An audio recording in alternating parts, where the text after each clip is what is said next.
Hello students, today I am presenting a topic which is about the election system in India. As you know, India is the largest democracy in the world.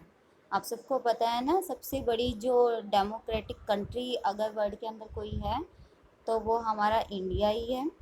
तो democracy के अंदर election कैसे होते हैं, किस तरीके से हम अपने रिप्रेजेंटेटिव है वो चूज़ करते हैं, आज हम अपने इस वीडियो के अंदर वही सब लर्न करेंगे। Okay, let's start the class. Okay, now I'm showing you a diagram which tell about the process of election in our India.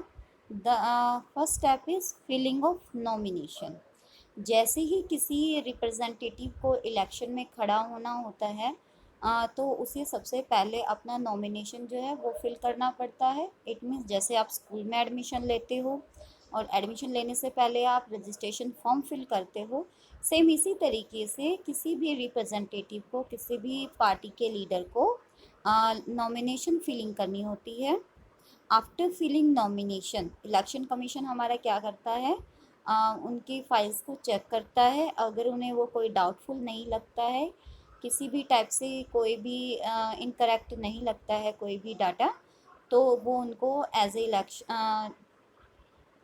A member जो है कंसीडर करती है और उन्हें पार्टीज के तरफ से टिकट मिल जाता है। वो election the particular man can be elect the election. ठीक है, उसके बाद नेक्स्ट आता है हमारा एनालिसिस ऑफ नॉमिनेशन। ठीक है, अभी मैंने आपको जैसे बताया कि फॉर्म भरने के बाद, ठीक है, आफ्टर नॉमिनेशन जो होता है सारे के सारे फॉर्म को एनालाइज किया जाता है, वेदर दे आर राइट और दे आर रॉन्ग। जो भी उनके अंदर इंफॉर्मेशन प्रोवाइड की जाती है नॉमिनेटर के थ्रू, उन सबको वेरीफाई किया जाता है और जब वो एक्यूरेट हो जाती है, चेक हो जाते हैं, तब ये प्रोसेस जो हमारा कंप्लीट हो जाता है। द थर्ड स्टेप इज़ हमारा कैंपेनिंग फॉर इलेक्शन। ठीक है, this is first step, this is second step and this is our third step election की कैंपेनिंग करनी होती है। इट मीन्स जो पर्टिकुलर पार्टीज़ होती है, जो भी मेंबर खड़े होते हैं, वो अपनी पार्टीज़ की पब्लिसिटीज़ करते हैं। वो बताते हैं कि अगर वो इलेक्शन जीत जाते हैं तो उसके बाद वो क्या क्या जो है डेवलपमेंट वर्क करेंगे पीपल्स के लिए, किस तरीके से उनकी पार्टी जो है ह्यूमन वेलबींग, सोसाइटी के वेलनेस के लिए काम करेंगी। तो इस तरीके की जो कैंपेन होती है उसके अंदर वो अपनी सारी की सारी चीज़ें बताते हैं। नेक्स्ट पार्ट इज़ पोलिंग और वोटिंग डे। ठीक है, तो ये सारा का सारा प्रोसेस एक टाइम पीरियड के अंदर होता है, ऐसा नहीं है कि कोई भी टाइम ड्यूरेशन नहीं होती, ये फिक्स टाइम होता है इसका नॉमिनेशन और वोटिंग डे के बीच में। नॉमिनेशन से 24 घंटे पहले क्या होता है, कैंपेन जो है बंद कर दी जाती है, किसी भी टाइप की पब्लिसिटी जो है वो बंद कर दी जाती है। और जब फिलिंग ऑफ नॉमिनेशन होता है वहाँ से इलेक्शन कैंपेन की एक टाइप से आप स्टार्टिंग कह सकते हैं कि स्टार्ट हो जाता है। आप लोग देखते भी है जैसे हाल रिसेंटली आसाम, वेस्ट बंगाल, तमिलनाडु में इलेक्शन हुए हैं, तो आप लोगों ने कैंपेन वगैरह देखी होगी कि डिफरेंट पार्टीज़ ने किस तरीके से जो है अपनी पब्लिसिटी के लिए अलग अलग मेथड्स को यूज़ किया और किस तरीके से लीडर जो है चुने गए और रिज़ल्ट क्या आया। Now the voting and the polling day, it means कि जितने भी अडल्ट हैं हमारे देश के, आफ्टर जिनकी एज 18 से ज़्यादा हो चुकी है, अब वो लोग क्या होंगे वोटिंग डे के दिन अपने फेवरेट कैंडिडेट्स को वो क्या है वोट करेंगे और उसको जिताने की कोशिश करेंगे। नेक्स्ट स्टेप आता है after voting and polling day, that is the vote counting result declaration. ठीक है, और वोटिंग क्या होता है एरिया वाइज कई कई स्टेप्स में होती है, चरणों में होती है। अगर एरिया बहुत बड़ा है तो एक दिन पॉसिबल नहीं हो पाती है, तो वार्ड या एरिया डिसाइड हो जाता है, डिवाइड हो जाता है। उसके अंदर होता है कि पर्टिकुलर इस डेट को इधर इलेक्शन होगा, इस डेट को इलेक्शन इधर होगा। लेकिन जो नंबर 5 है हमारा वोटिंग काउंटिंग, ठीक है, वो सेम डे होता है सबका। इलेक्शन चाहे किसी डेट को हुआ, लेकिन voting counting and result declaration वो सेम डे सबका इकट्ठा ही स्टार्ट होता है। इस दिन क्या होता है, जो कैलकुलेशन ऑफ वोट्स है वो की जाती है और उसके बाद कैलकुलेशन ऑफ वोट के बाद रिज़ल्ट डिक्लेयर किया जाता है, जिसमें बताया जाता है कि कौन सी पार्टी जो है विनिंग हुई है। ठीक है, और कौन कैंडिडेट जो है किस एरिया से, जहाँ से वो खड़े हुए थे एज ए रिप्रेजेंटेटिव, जीते हैं। उसके बाद नेक्स्ट आता है हमारा फॉर्मेशन ऑफ रूलिंग पार्टी।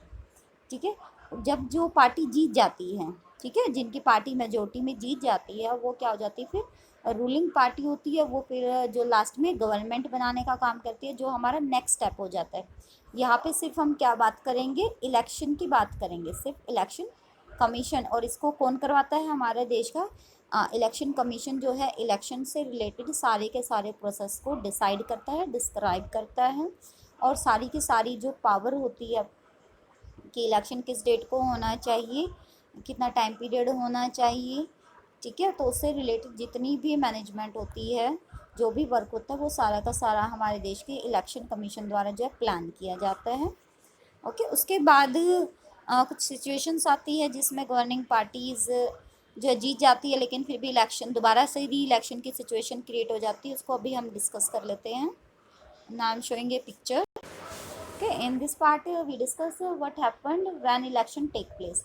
ठीक है, जब इलेक्शन हो जाते हैं, अभी जो हमने लास्ट स्टेप पढ़ा कि इलेक्शन हो जाते हैं, मेजोरिटी किसी एक पार्टी को मिल जाती है, तो उसके बाद क्या होता है, the term of parliament and assembly 5 year except Jammu and Kashmir assembly where it is 6 year. अगर हम जम्मू कश्मीर को छोड़ दें, तो जो भी पार्टी जीतती है उसकी जो टर्म होती है या फिर जितने टाइम पीरियड के लिए वो काम करती है, वो कितना होता है हमारा, वो होता है हमारा ऑलमोस्ट 5 ईयर। सिर्फ जम्मू कश्मीर ऐसा है जहाँ पे 6 ईयर जो है वो यूज़ किया जाता है। ठीक है, उसके अलावा फिर क्या था, house can be dissolve before it terms and.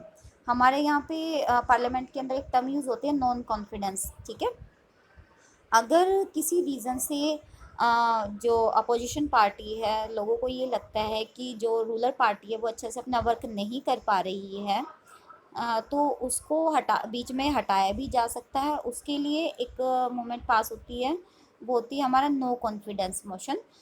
उसके अंदर जो है अगर मेजोरिटी आ जाती है रूलिंग पार्टी के अगेंस्ट, तो जो टर्मिनेशन है वो हो जाता है, यानी कि जो 5 साल का पीरियड हमने यहाँ पे बताया है, वो बीच में भी डिज़ोल्व ख़त्म हो सकता है अगर नो कॉन्फिडेंस पास हो जाए तो। नेक्स्ट आता है हमारा dates decide by the commission. ठीक है, सारी की सारी जो हमारी डेट्स है वो कौन डिसाइड करता है, वो हमारा इलेक्शन कमीशन डिसाइड करता है। No consultation done with any government, और किसी भी गवर्नमेंट को, चाहे वो प्रेजेंट गवर्नमेंट है या गवर्नमेंट रह चुकी हो, ठीक है, किसी को भी किसी भी टाइप की कोई भी कंसलेशन जो है नहीं दी जाती है, और ना ही उनसे कंसल्ट किया जाता है। ठीक है, ये इलेक्शन कमीशन जो है इंडिविजुअली वर्क करता है। नेक्स्ट आता है हमारा by election when a seat falls vacant, और किसी रीज़न की वजह से अगर कोई सीट खाली रह जाती है, तो वहाँ पे 6 मंथ के अंदर ही क्या होता है, दोबारा से इलेक्शन करवाना होता है। मान लीजिए कोई मेंबर इलेक्ट हुआ, इलेक्शन हुए, कोई मेंबर इलेक्ट हुआ, चूज़ कर लिया गया, लेकिन सडनली कुछ रीज़न हो जाते जिसकी वजह से वो अपने रिज़ाइन दे देता है या फिर एक्सपायर हो जाता है, कुछ भी रीज़न हो सकते हैं। तो वो अगर सीट क्या लेफ्ट हो जाती है, तो 6 महीने के अंदर वहाँ पे दोबारा से उस सीट को भरना होता है। उस प्रोसेस को हम बाई इलेक्शन कहते हैं। तो इस तरीके से जो हमारा इलेक्शन प्रोसेस है इंडिया के अंदर, वो काम करता है। Hope students you like the video and understand the concept clearly. Okay, we will meet in the next class. Take care. Bye bye.